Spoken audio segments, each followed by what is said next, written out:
Do you know what? Fuck it, I'm going live right now. I don't want to wait another 5 minutes. Hello everyone, welcome back to Real Reds Talk, an authentic football fan channel made in Manchester. The topics on the table for you lot today. We've got some interesting stories coming in. We're going to talk about who is Diego León, the South American star, the young talent that Manchester United are currently bidding for.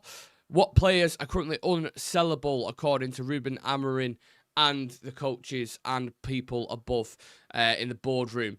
Marcus Rashford to Saudi. Apparently Barcelona are interested in him as well. And we're going to talk about players returning because training is currently ongoing at the moment. And there's been a couple of noticeable names in there as well. Didn't mean to put that on the screen, but when I talk about Marcus Rashford, keep your eye out for a certain video that I'm going to put on the screen.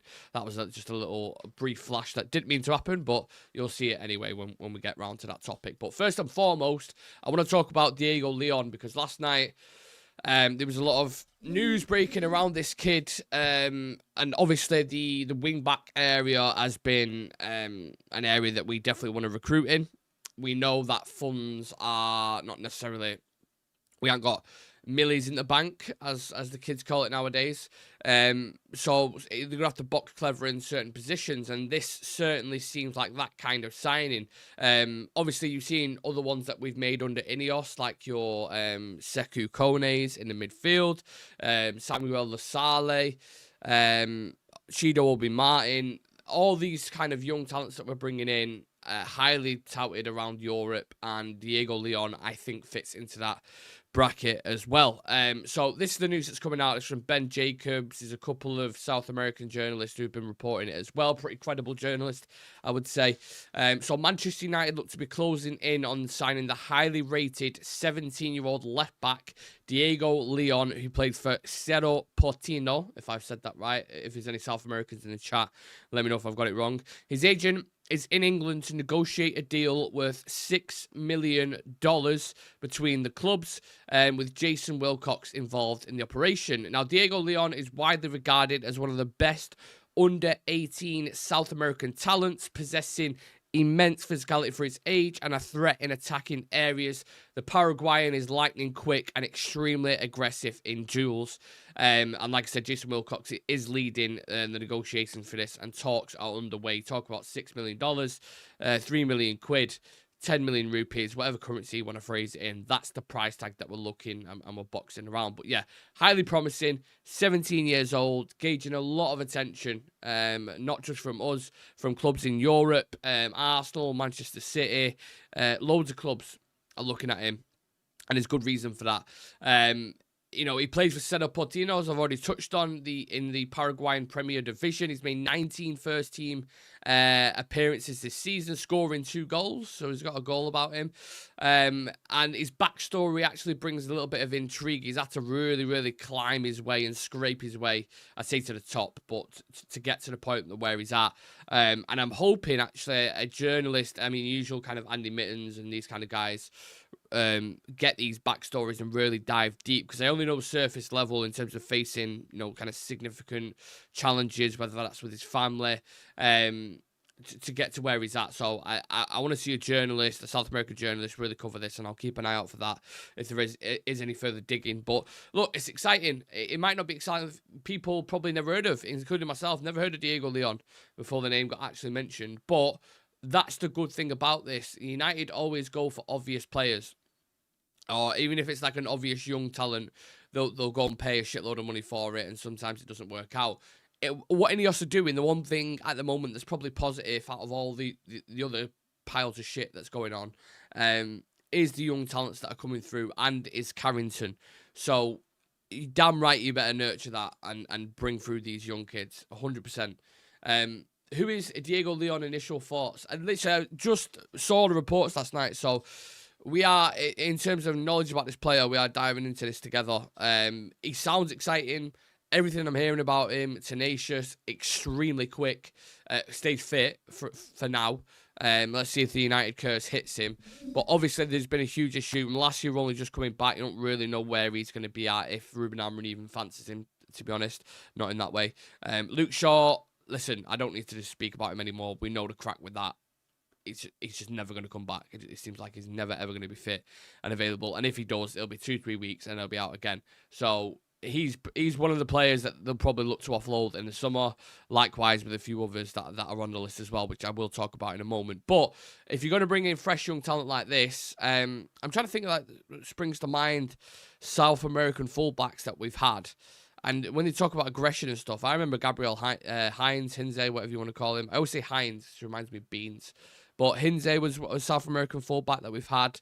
Obviously, we've had Rafael, we've had Fabio, the two twins there. Valencia, don't forget, from Ecuador, really, really good right back. We've had quite a few South American fullbacks when you think about it. I mean, that was just me thinking off the top of my head. I'm sure there's probably more. Obviously, Brighton have Estepinian at fullback. I don't know. South Americans seem to adapt to the Premier League. Now, it's not always the case because you have someone from Paraguay himself in Almiron at Newcastle who can't get a sniff at the minute. I know he had a mad season last year or the year before. But, yeah, the whole point of it is, anyway, I don't want to go off on too much of a tangent.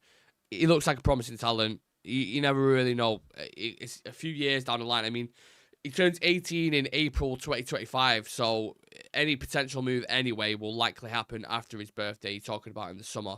Won't happen in January. I mean, they could agree a deal in January, like an actual financial package, but then he won't be able to move until after his birthday, so you're probably looking at the summer. And then he's got to be integrated, and then it's going to take a couple of years. So it's not one for now, it's one for the future, but it's still exciting. And a lot of United fans, prior to Ineos coming in, at least what we had spoken about on this channel anyway, was about getting these kind of youngsters before they become that player, before Caicedo becomes the £120 million player, whatever it is that Chelsea paid for him. United had an opportunity to go and buy Caicedo for £5 million and we turned it down, and now we look like fucking idiots. So if these are the things, Muniz for Palace is another great shout as well. Absolutely. If these are the things that we're doing to build these stars, then great. I don't know. I fail to see how it's negative, right? Steph, big up Nick and Real Reds Talk chat. Please do everyone smash a like on the video if you can and subscribe to the channel. Charlie Malman saying, good day. Barcelona want Rashford. Is this true? Or something to get our hopes up? I'll talk about Rashford shortly. Rashford for De Jong confirmed. I fucking wish. Mustafa Magrab, this will be the first Paraguayan that played for us. Very interesting. He's talented up there with Kendry Pais and Estavo from Chelsea, Nick. Love that. Absolutely love it. We've had decent fullbacks from South America. 3 mil is a good coup for the deal. And UTFR saying Rashford to Barcelona. He'll 100% be warming that bench. I mean, they've got Lamal. That's just, do we need to say any more? Their attack's absolutely fine. I don't think they need Marcus Rashford necessarily. But I will get on to Rashford because he's linked with Saudi as well. Before I do that, I want to get into the story that's coming out. So, Florian Plettenberg, again, I don't know how much to take from this guy. I don't know how credible he is, to be honest with you, because anyone who saw the show that I did last week, we did a Florian Plettenberg bingo card and basically how many players he's linked us with just this season. Literally just this season, by the way. And I think from what I can remember, there was 20 players on there. So there was Alphonso Davies, there was Florian Wirtz, there was Frimpong, there was Jonathan Tah. I'm trying to think who else he's linked us with. Loads of players. Loads of players. So I don't... His credibility, I feel like he throws United's name about quite a lot.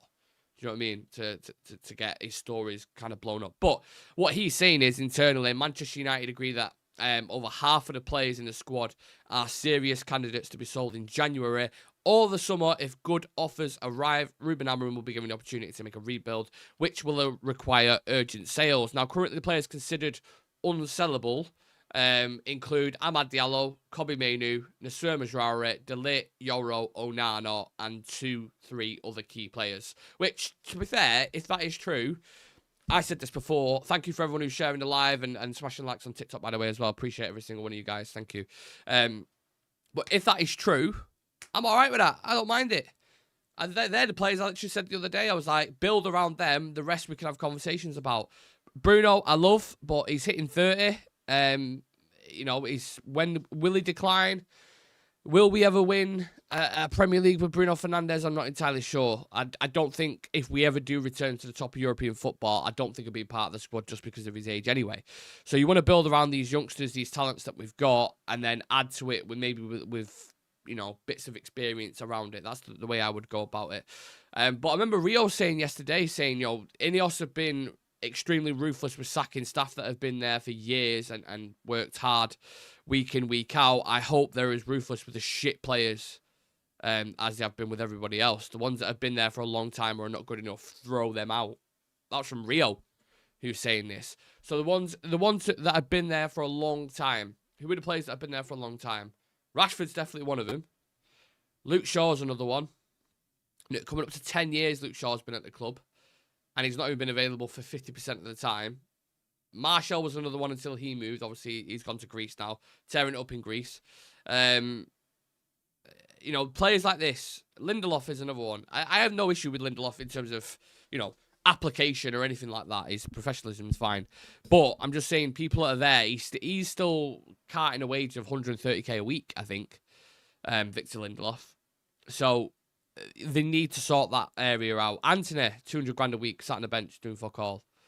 I understand it's hard to move these players on sometimes, but you need to cut your losses and just be like, look, if we need to loan into Sao Paulo or to get a bit of a fee, let's just do it.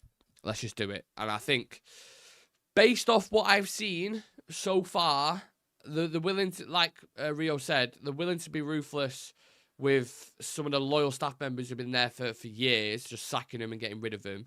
And they're willing to be ruthless with the fans who have been going to Old Trafford for years and charging them 66 quid and 66 quid to take the fucking granddad or the kid, whichever way you look at it. So, absolutely, if they go into the summer and they're, you know, pottering about with players and not moving them on, then that tells you everything you need to know. Because I mean, to be honest, the Christmas party thing, how much fucking money are they going to save from that?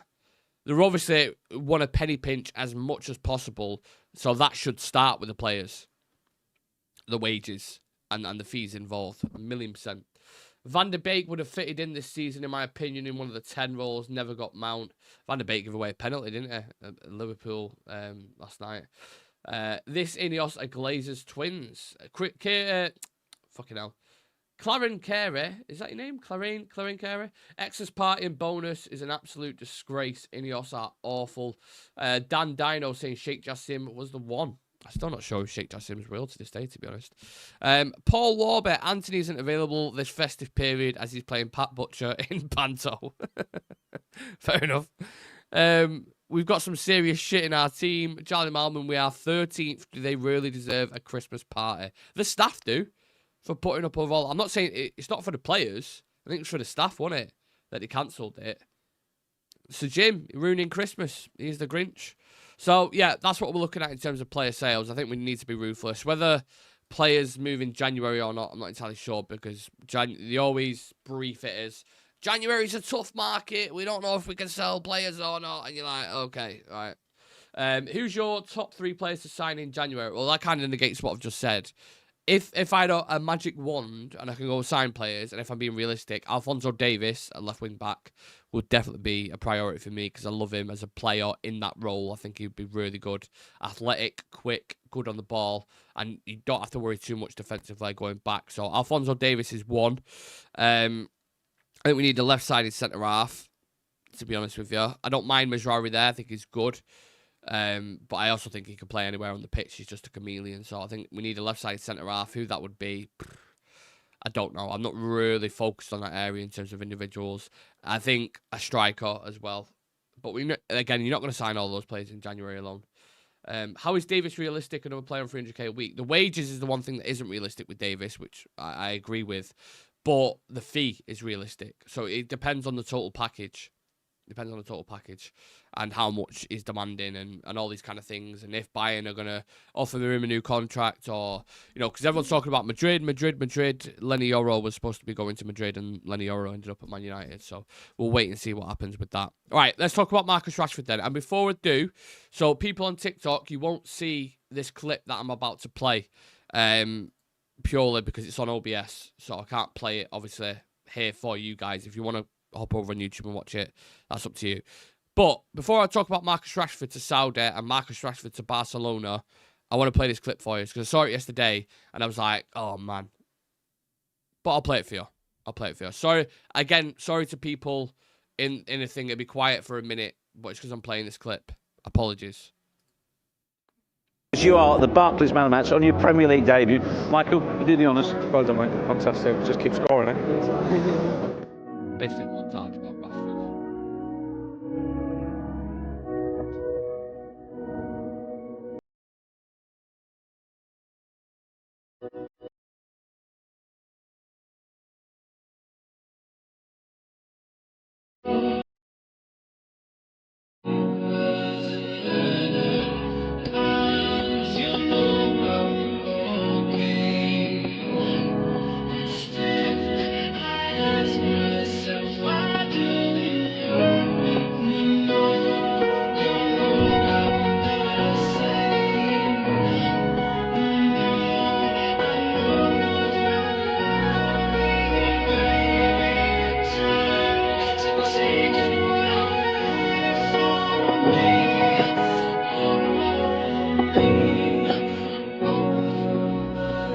Oh, Trent.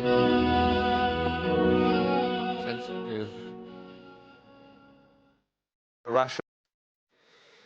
Do you know what I mean? You watch that and you're like, oh, you get nostalgic and you get that attachment because when he's coming through the ranks, I remember when he first got his debut under Louis van Gaal, it's a kid from Wythenshawe. You know, he's the fabric of the club. He's super talented. He's still super talented. Like, he's got it in him. But then everything you're hearing about Marcus Rashford off the pitch and his application and all these things that we've always kind of had speculation about, and you're just still not getting the level of consistency that you want from him. I'm like, oh, I'm gutted.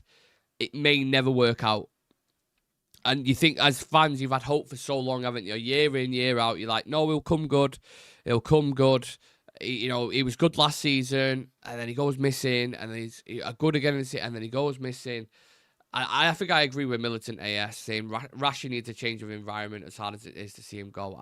Genuinely, I believe that thoroughly. It's sad, isn't it? It is sad. I just looked at where we are on the table. It's grim viewing, isn't it, lads? Yeah, 13th, aren't we? I'm pretty sure. Have you seen the fixtures coming up? It's going to get worse, mate. It's going to get worse. Was that man of the match against Arsenal? I think so. Yeah. We need to move on. He's just not it anymore. I get it. Look, I think a lot of people feel the same. The one thing I said yesterday is if you're not ready for him to go or ready for him to be sold, you're at least close to it. At least close to the idea of being open to it and saying, you know what, I think he can go. That's the level where we're getting to. I just think he needs to go somewhere else in Europe and play football. And be loved there, be adored there. You know, maybe the pressure will be off him because it's not United. Maybe you'll see him. I have no doubt if he goes to, let's say he went to PSG, I have no doubt he'd probably find his form again. I know PSG are a big club, but it's just that the pressure at United is different situations. Just don't sell him to a Premier League club. That's the one thing I will say. Do not sell him to an Arsenal or a Chelsea or someone like that because it will come back to bite you. I mean, Sancho scored the other day, and you would have thought that, you know, they've got the Sancho back from Dortmund. The amount of abuse people were getting online from Chelsea fans, it's ridiculous. So do not sell him to a fucking Premier League club, please. Sell him elsewhere in Europe, whether that is Barcelona, PSG, or a move to Saudi. Now, on to the next topic. Players return. So there's an ongoing training session at the moment for Victoria Pleasant. Evans, Lindelof, and Toby Collier have been witnessed in training. So whether they, you know, are a part of the team or not, I'm not entirely sure. I don't think we've seen Toby Collier since the Barnsley game. So that's interesting. I don't know if he's been injured. I don't think he has. I haven't seen any reports of him being injured. But, yeah, they've been spotted in training. You've got the manager's press conference tonight at 7 o'clock. So we'll have a couple of quotes to talk about in that. And this is our final tie in the Europa League, obviously, this year, with games to follow in late January against Rangers and FCSB. I don't have a fucking clue who that is, to be honest with you. But yeah, we did the preview for the game yesterday. Me, Sam, and Chivy, we spoke about all the kind of different dynamics involved in that. Obviously, travelling away, and then you've got the Manchester derby, quite literally on Sunday. So it's quite a quick turnaround. United will want to get there, they'll want to get the job done, and they'll want to just take the 3 points and get back all in one piece as soon as possible. I think you're going to see heavy rotation, as we kind of discussed. And it's not. I still think it's going to be a tricky game. They're on the exact same points as us, literally the exact same points. So yeah, what I'll do for anyone who hasn't seen the preview, I'll just leave the link if you want to check it out. You know, be my guest. But I'll leave the link in the chat for you, in case after the show you want to go watch it. He has been injured. No appearances for the under-21 team. So Colley's been injured. Interesting. Rashford swap for De Jong. That's from Boons. Maybe.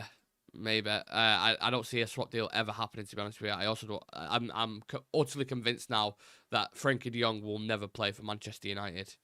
It's just completely done. So I think the sooner everybody accepts that, the better. The better. But yeah, that's the shape that we're looking in for tonight. I say tonight, I'm not playing tonight. I'm saying the training session. That's the way we're looking. In terms of the team tomorrow, I think the more I think about it, the more I'm like, it will be heavily rotated, and then the derby, he's going to want his best team on the pitch. But I felt like against Nottingham Forest, we had our best team on the pitch, and we still got beat 3-2. So I'm actually really nervous going into this Manchester derby. Even though City haven't been great and they dropped points to Newcastle, Rico Lewis got a red card. They'll still have Kevin De Bruyne, Phil Foden, and Haaland on the pitch. And I think if a couple of them turn up, they can kill you. So anyway, but look, we've still got to get past Victoria Pleasant on a Thursday night. That's the main thing. Let's do that first. Rashford plus 120 mil, then maybe they can get him. Okay, now 120 mil. I think you'd be looking to get half of that at the moment. I think if here's a question for you, is everyone who's watching, how much is Marcus Rashford worth right now? Do you think? And give you reasons why. Don't just say, I think 35 million. Why do you think 35 million? Young'un has got a great shout there with Rangers from AC Milan. Absolute baller. Serious player him. He'd be nice, but again, I feel like that's a bit more of a dream. 70 mil, 50 mil, 60 mil, 25 tops, max 70, 50p, 50 million, 10, 15 mil. Edison from Atalanta is another one as well. Thought he had a good performance. Charlie saying Rashford 60 million is his marked value, but because of his wages, we might have to take 40 to 45. Paul Warby saying 45 has age going for him, but not banging in goals. 30 to 35 mil from VNL. Who wants to pay his wages? You all make great points. I think the general consensus is 50 million-ish, right? Depending on wages and the full package. I mean, if he's on £350,000 a week, he's on 1.4 million a month. Which, quick math is probably around 15 million a year. So he signed him on a 5-year deal. That's like, what? 90 million? Wait, 15, 30, 45, 60, 70, 75 million. And then his transfer fee on top of that. So you're probably talking about over £100 million package for a player who, what did he get? 4 goals, 2 assists last season or something? I don't know what he's got this season, but it's certainly not banging down the door, is it? That's when you consider that, because wages at the minute, they have a huge say on PSR rules. And I know it's different for certain clubs in Europe, but it'd be massive for United just to get his wages off the bill anyway. Now, Saudi, someone just touched on them, might be the ones to take him. I don't think he would go to Saudi at this point in his career, but then I don't think Ivan Toney would, and he ended up going. And I think if they do, it kind of tells you where they're at. And I think that would be the final nail to say, yeah, like, if he goes there for me personally, I think that'd be a bit of a disappointment. 50 million, that Milan player's just signed a new deal. Are you on about Rangers? Just signed a new deal. Hopefully Rashford will go. Martinez doesn't look the same player anymore. Martinez hasn't looked the same since he got that injury against Sevilla. I've called it. I've said it on here a million times. And especially in that left-sided centre-half role, I don't like him. He might work as a central centre-back, but I think he's a bit too small and not physical enough for that. So, He's not the profile for me personally. I love Martinez as well. It kills me to say because I love his character, his personality. But character and personality alone doesn't win you games. So, unfortunately. It's sad because I love Rashford. He's a local lad at United. It's what we're about. But come on, Rashford. Rangers, the Dutch midfield. Yeah. I know what you're about. Yeah. Would Martinez, you think, work in the midfield? Nah, not for me. Not for me. I think midfield, when you play at the back, you've got everything in front of you. It's not a lot easier to play, but I think a lot of professional footballers say that kind of defensive midfield role, or midfield in general, is the most difficult role. Because you've got to contribute both forwards and backwards. When you're in the back line, you've got all the games in front of you. And that plays to his ability because he can play them passes, he can cut through the lines. You push him up into midfield. One, his physicality and mobility, I don't think is the best. And two, you've got to have your scanners on everywhere. And I just don't know if he would personally. I don't know. For me, I just don't think he would personally work there. And I think that's why we haven't put him in there. I thought he'd be okay as a left back, not a wing back. When we had a back four, it didn't really work out. And then as a left centre back, I just think he's shocking at defending wide channels. I think you saw that in the Porto game. So I think it's big question marks on him going forward. But it's weird because I love him. He's one of my favourite players in terms of as a person. So yeah, who should be leaving the club in your opinion? Right now for me, going through the team, Luke Shaw, Ericsson. I still think Casemiro can be a part of the team for now. I think it's question marks on Dalot. I'm not convinced by Dalot at all. Again, he's another one off the pitch and everything. His application is absolutely fine. But he seems to always have a mistake in him or a lapse in concentration. And he's not great defending either. So I'm 50-50 on him at the moment. Antony is definitely one that needs to go. Rashford, I would sell. Xerxes, I'm not utterly convinced on at the moment, but I hope he works out.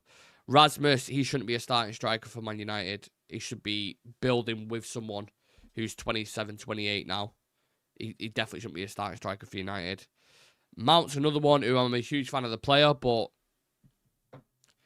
I don't know. I want to see more. I know he's capable of it, but I want to see more from him. I start to see something in the game from Mount, and I'm like, okay. And then he don't really build on it. So he's another one that's definitely has to be up for question. I think there's a lot. There's a lot of players that can go. There's a lot of players. Martinez in midfield would get caught in the press. He hasn't got the ability to turn like Kobe or Ugarte. Exactly. Rasmus needs someone at the club who can bang in goals, who can feed off. Exactly. If you've got Harry Kane there and Rasmus is your second choice striker and you're bringing him for these kind of games like Victoria Pleasing tomorrow night, then it's okay. But as your starting striker, I mean, how many goals has Rasmus got this season? In the Premier League, it's probably, looking 2 goals? Maybe? Let's have a look. 2 goals in 10 matches in the Prem. 3 in the Europa League. So he's got 5 in all comps. That's your starting striker for your team. That's why he's a young kid. He needs to be learning off another one. Rasmus and Mount should be moved on along with Garnacho and Rashford. I don't think Garnacho suits the role either. That inside 10 role, I don't. I think that's why I'm saying I think they're going to be ruthless in the summer. I'm not saying they're going to move on Garnacho, but I think they're going to move on quite a few players. Would you guys keep De Ligt and Martinez? De Ligt I would. I think De Ligt's been against Arsenal. He went under the radar for me. Him and Ugarte in particular, I thought were really good. So De Ligt in that central centre back role, I'm fine with. The one thing I'll say with him in build up a little bit, I think he's not the best receiving it and then pinging it off to one of the right centre backs on the left side. He's not the best for that, but I think going forward it's enough. It's enough. Like, it's not a priority for me. Majari definitely player of the season so far, no doubt about that. Onana would have been in contention, but that mistake he made against Nottingham Forest, I mean, that was just, for a Premier League level goalkeeper to be letting that in, yeah, that title instantly gets taken away from you, even being in the conversation. No Premier League goalkeeper should be letting a goal in that's going straight at him. I mean, it's got the tiniest bit of swerve on it, but that is fucking criminal what he done. Absolutely criminal. Can he bring back Ralph Rangnick? He was quite obviously right, and his work ethics are right there with Ineos. Yeah, Rangnick spoke absolute gospel, didn't it? His words, still to this day, we put a short out with Rangnick talking about, you know the heart surgery. You know, this is what was it? I'm trying to think of the actual words that he says. This is open heart surgery, right? Like he said, it needs to be done. We need to remove on 10, 15 players. And at the time, United didn't like it. They kicked him out. And there was a lot of United fans who was listening to that, and he was like, "Yeah, he's right. I agree with him, 100%." And still now you're looking at the words that he said, like Mourinho did back in the day, and you're like, "Yeah, he's right." And we still got players here. You're like, you need to shift them on, you need to move them on. And Rangnick was spot on. And it's not only that, the players that Rangnick linked us with, you look at them in Europe at the moment. One of the names that he said was Julian Alvarez when he was at River Plate. 15 million quid. Enzo Fernandez, when you could have got him for, despite whatever you think of him as a person, obviously he's doing well for Chelsea at the moment, could have got him for like 15 million quid. Christopher Nkunku, all these guys that he's spoken about, you know, and mentioned names, like talented young kids, and they've just gone, nah, fuck off, nah. So, yeah. Someone write in the comments your United squad you would pick with new players. What? Someone write in the comments your United squad you pick with new players. Would you swap Sancho for Nkunku? I mean, yeah, I would, but it's not possible now, is it? It's not possible because we sold him. If Chelsea finish above 14th, which I think is probably going to happen, then they have to pay 25 mil for him. So we can't do any kind of swap deal or anything like that. When we sign players, we stick with them for years. We need to be more ruthless in getting rid of it if they aren't cutting it. I agree. Rangnick has just ripped up the whole football structure at Austria. It'll be busy there. We still got 2 directors of footballs at the club in Wilcox and that Chelsea guy, Vavel. Davis would be brilliant. Shocking business again. All right, I'm going to leave it at that, guys, because we've got a new show at 7 o'clock. We've got Ruben Amorim's press conference tonight, and then we've got the game tomorrow, which we'll have all the coverage for pre-match and post-match, because kickoff's like 5:45, I think, tomorrow, innit? Something. And then we've got the Manchester Derby on the weekend. So busy on this channel. If you want to join the YouTube community and you're on TikTok at the moment, the link is in the bio. Got a great group of people in the chat and Real Red Ultras, as we call them. So if you want to be a part of that community, you know, and join the lives, then hop over and check us out if you enjoyed the content. If not, we'll see you back at 7 o'clock, people. Appreciate the chat. Always love the conversation. United is a difficult club to support in it, but, you know, if you have group therapy chats like this, I suppose it makes it easier, doesn't it?